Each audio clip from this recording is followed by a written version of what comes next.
Hello everyone. आज का जो हमारा टॉपिक है वो है रिफ्रैक्टिव इंडेक्स। रिफ्रैक्टिव इंडेक्स क्या होता है राजी? It is the ratio of speed of light in vacuum, या फिर एयर भी बोल सकते हो आप, to the speed of light in medium. तो रेशियो होता है किसका? Speed of light in vacuum का किसके साथ? Speed of light in medium. तो speed of light in vacuum mu is equal to speed of light in vacuum divide by speed of light in medium. तो जिसको तुम speed of light को क्या लिखते हो? सी से रिप्रेजेंट करते हो एयर के अंदर या वैक्यूम के अंदर, और speed of light in medium इसको किससे रिप्रेजेंट करते हो? वी से। तो सी बाई वी जो होता है उसको हम क्या बोलते हैं? Refractive index mu. तो म्यू हमें समझ में आ गया। अब देखो, when light passes from one to another medium two, the refractive index of medium two with respect to one is written as one mu two. तो मतलब क्या है? सेकंड वाले का फर्स्ट के रिस्पेक्ट में अगर लिखना है तो म्यू टू वन लिखोगे, और इसी तरीके से अगर मीडियम फर्स्ट का विद रिस्पेक्ट टू सेकंड लिखना है तो वो क्या बनेगा? म्यू वन, और यहाँ क्या लिख दोगे? टू। ये refractive index of first with respect to second है, और ये refractive index second with respect to one है, और इसको हम बोलते हैं रिलेटिव रिफ्रैक्टिव इंडेक्स। क्या बोलते हैं राजी? Relative refractive index. क्लियर है जी? कई बच्चे इसको रिलेटिव भी बोल देते हैं, कोई प्रॉब्लम नहीं, रिलेटिव बोल लो, वैसे होता है ये रिलेटिव है। ओके राजी? अच्छा, this is called relative refractive index. यहाँ तक क्लियर है जी? अब देखो, अब हमने लिख लिया कि म्यू टू वन, ये refractive index of second with respect to first है, वो क्या आएगा? Mu two divide by mu one. इन दोनों का रेशियो ही तो क्या कहलाता है? कि एक का refractive index with respect to second. Clear है जी? और हमने डिस्कस किया था एक टॉपिक के अंदर, कहाँ? जब हमने स्नेल्स लॉ पढ़ा था, वहाँ स्नेल्स लॉ के अंदर हमने यही चीज़ तो निकाली थी कि जो mu two divide by mu one आया था वो किसके इक्वल आया था? Sine i divide by sine r. यही तो आया था। इसको हमने क्या बोला था? ये हमारा स्नेल्स लॉ था। ठीक है, स्नेल्स लॉ के अंदर हमने यही तो पढ़ा था कि mu two divide by mu one is equal to sine i by sine r, और इसको हम क्या लिख सकते हैं? आज हमने सीखा कि इसको हम म्यू टू वन भी लिख सकते हैं। क्लियर है जी? अच्छा, ये हमारा होगा रिफ्रैक्टिव इंडेक्स। अब हम बात करते हैं कि किस तरीके से अगर रे ऑफ लाइट आ रही है तो वो क्या करेगी? बेंड टूवर्ड द नॉर्मल होगी, और या फिर bend away from the normal होगी। देखो, ये मान लो हमारे पास रेयर मीडियम था। कौन सा मीडियम था? Rare medium. और ये हमारे पास कौन सा मीडियम है? Denser medium. इसका रिफ्रैक्टिव इंडेक्स म्यू वन बोल दो, इसका रिफ्रैक्टिव इंडेक्स म्यू टू। अब रेयर मीडियम और डेंसर मीडियम क्या होते हैं सर? ये भी बताओ।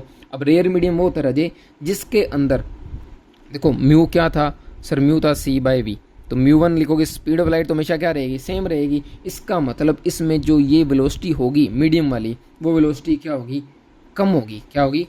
कम। अगर नीचे वाली वैल्यू कम तो रिफ्रैक्टिव इंडेक्स क्या होगा? ज़्यादा। अगर रिफ्रैक्टिव इंडेक्स ज़्यादा तो मीडियम कौन सा बन जाएगा? Denser medium. अगर रिफ्रैक्टिव इंडेक्स कम होगा तो मीडियम कौन सा बन जाएगा? Rare medium. तो यहाँ जो वेलोसिटी होगी रेयर मीडियम के अंदर वो वेलोसिटी ज़्यादा होगी। जैसे अगर तुम अर्थ के सरफेस पे ट्रैवल कर रहे हो, वहाँ जो हमारा मीडियम है वो एयर है। ठीक है, वहाँ हमारी, अब तो खुद सोचो कि अगर हम एक तो अर्थ के सरफेस पे एयर के वाले मीडियम के अंदर ट्रैवल कर रहे हैं, और एक तुम वाटर के अंदर ट्रैवल कर रहे हो, ठीक है, वाटर के अंदर चल रहे हो, पानी के अंदर चलोगे तब तुम्हारी वेलोसिटी ज़्यादा होगी, या जब अर्थ के सरफेस में जब एयर मीडियम है तब चलोगे तब ज़्यादा होगी? सर, अर्थ के सरफेस पे जब हम चलेंगे, जब हमारा एयर मीडियम होगा तब हमारी वेलोसिटी ज़्यादा होगी। इसका मतलब क्या है कि अगर वेलोसिटी ज़्यादा होगी तो मीडियम कौन सा होगा? रेयर मीडियम होगा, और अगर वेलोसिटी कम होगी तो मीडियम कौन सा होगा? डेंसर मीडियम होगा। क्लियर है जी? तो अगर डेंसर मीडियम है तो वेलोसिटी कम होगी, अगर रेयर मीडियम है तो वेलोसिटी ज़्यादा होगी। रिफ्रैक्टिव इंडेक्स केस में उल्टा हो जाएगा। अगर रिफ्रैक्टिव इंडेक्स कम है तो रेयर मीडियम, अगर रिफ्रैक्टिव इंडेक्स ज़्यादा है तो कौन सा मीडियम? Denser medium. ठीक है जी? अच्छा, अब हम डिस्कस करते हैं, ये हमारी नॉर्मल होगी, इसको हम एन से रिप्रेजेंट करते हैं। ये हमारी इंसिडेंट रे होगी, जिसको हमने आई एंगल पे इंसिडेंट कर दिया। अब इंसिडेंट रे जो है वो नॉर्मल के साथ नॉर्मल के साथ जो एंगल बनाएगी वो एंगल आई बनाएगी। यहाँ से इसका कुछ पार्ट क्या हो जाएगा? रिफ्लेक्ट हो जाएगा, और ये एंगल दोनों इक्वल होते हैं। हमने पढ़ा था रिफ्लेक्शन वाले केस के अंदर इंसिडेंट एंगल और रिफ्लेक्टेड एंगल आपस में क्या रहते हैं? इक्वल रहते हैं। अब हम ये पढ़ेंगे कि सर क्या ये सीधी जाएगी या बेंड हो जाएगी? देखो राजी, अगर कोई, हमने पढ़ा था कि अगर कोई रे नॉर्मल आती है तो वो बिल्कुल क्या चली जाती है? स्ट्रेट चली जाती है, बिना किसी रुकावट के। तो बिल्कुल क्या चली जाती है, स्ट्रेट चली जाती है बिना किसी रुकावट के। अब ये लाइन इंसिडेंट की हमने एंगल आई पे, अब ये रिफ्रैक्ट होगी एंगल आर से, अब रिफ्रैक्ट होगी एंगल आर से। अब देखो, अब यहाँ जो डिस्टेंस ट्रेवल करेगी बॉडी और यहाँ जो डिस्टेंस ट्रेवल करेगी वो क्या होगा, अलग अलग होगा। क्यों अलग अलग होगा, क्योंकि सर हमने पढ़ा है जो डिस्टेंस होता है उसका फॉर्मूला होता है speed multiply time, speed multiply time.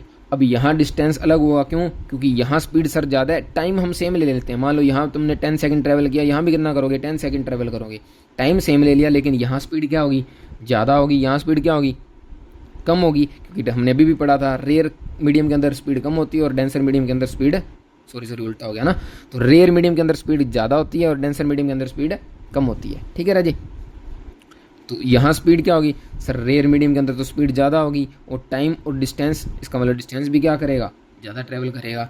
और यहाँ क्या होगा सेकंड वाले मीडियम के अंदर, यहाँ स्पीड कम होगी लेकिन टाइम सेम है, तो इसका मतलब डिस्टेंस भी ट्रैवल क्या होगा, कम होगा।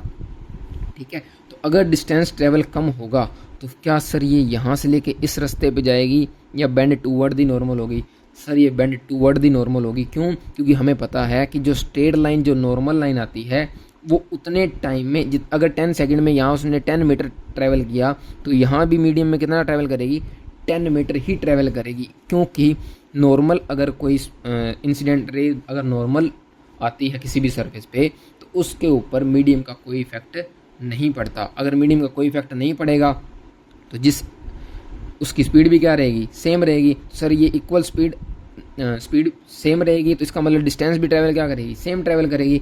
इसीलिए अगर डिस्टेंस ट्रैवल सेम करेगी तो हमारी जो इंसिडेंट रे थी वो सीधी जाने की बजाय क्या हो जाएगी, टूवर्ड्स द नॉर्मल बेंड हो जाएगी। और इसी तरीके से अगर हम पढ़ें क्या कि अगर मान लो ये हमारा वही मीडियम था μ1 जिसको हमने रेयर बोला था, ये हमारा मीडियम μ2 है जिसको हमने डेंसर बोला था।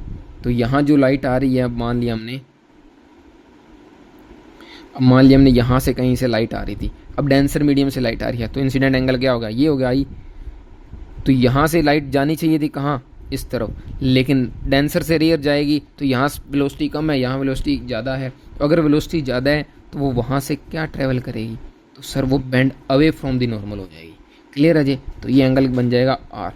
तो आज हमने सीखा कि इंसिडेंट एंगल अगर आई के ऊपर अगर कोई इंसिडेंट हो रही है रे नॉर्मल के साथ तो वो किस तरह से बेंड होगी, अगर वो रेयर मीडियम से डेंसर मीडियम में जा रही है वो टूवर्ड द नॉर्मल होगी या अवे फ्रॉम द नॉर्मल होगी। अब हमने दोनों चीज़ें डिस्कस कर ली कि अगर कोई रेयर मीडियम से डेंसर मीडियम में आएगी तो वो हमेशा टूवर्ड द नॉर्मल बेंड होगी और अगर वो डेंसर से रेयर जाएगी तो वो away from the normal bend होगी।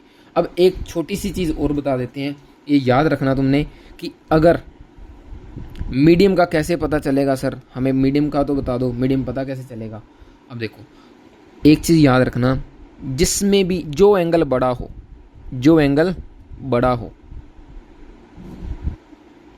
ठीक है, जो अब देखो एक आई एंगल है, ये एक आर एंगल है, तो जो एंगल बड़ा वो वहाँ हमेशा मीडियम कौन सा होगा, रेयर मीडियम होगा। और जहाँ एंगल छोटा होगा वो हमेशा एंगल कौन सा होगा, डेंसर मीडियम होगा। अब देखो चाहे इस केस के अंदर देख लो, देखो यहाँ रेयर मीडियम था, ये एंगल आई था, ये एंगल आर, जानी चाहिए थी यहाँ कंप्लीट एंगल ये बनता आई, लेकिन यहाँ तो स्मॉल सा पार्ट बन रहा है। तो इसका मतलब क्या होगा कि ये रेयर मीडियम था, ये डेंसर मीडियम, यहाँ हो, यहाँ एंगल आई ये था, अगर ये सीधी जाती तो ये सिर्फ इतना सा एंगल बनता आर आई, लेकिन यहाँ तो ये कंप्लीट एंगल आर बन रहा है। तो इसका मतलब क्या हो गया कि रेयर मीडियम के अंदर सर, रेयर मीडियम के अंदर एंगल हमेशा क्या बनेगा, ग्रेटर बनेगा, और डेंसर मीडियम के अंदर एंगल हमेशा क्या बनेगा, स्मॉल बनेगा। तो इस चीज़ को याद रखना तुमने।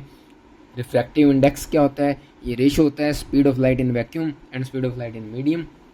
और रिफ्रैक्टिव इंडेक्स के बाद हमने ये भी सीखा कि किस तरीके से लाइट अगर एक रेयर मीडियम से डेंसर में जाती है या डेंसर से रेयर में जाती है तो वो किस तरह से बेंड टूवर्ड द नॉर्मल या bend away from the normal होती है। तो आज के लिए इतना ही, कल मिलते हैं नेक्स्ट टॉपिक के साथ। ओके, तब तक के लिए बाय बाय।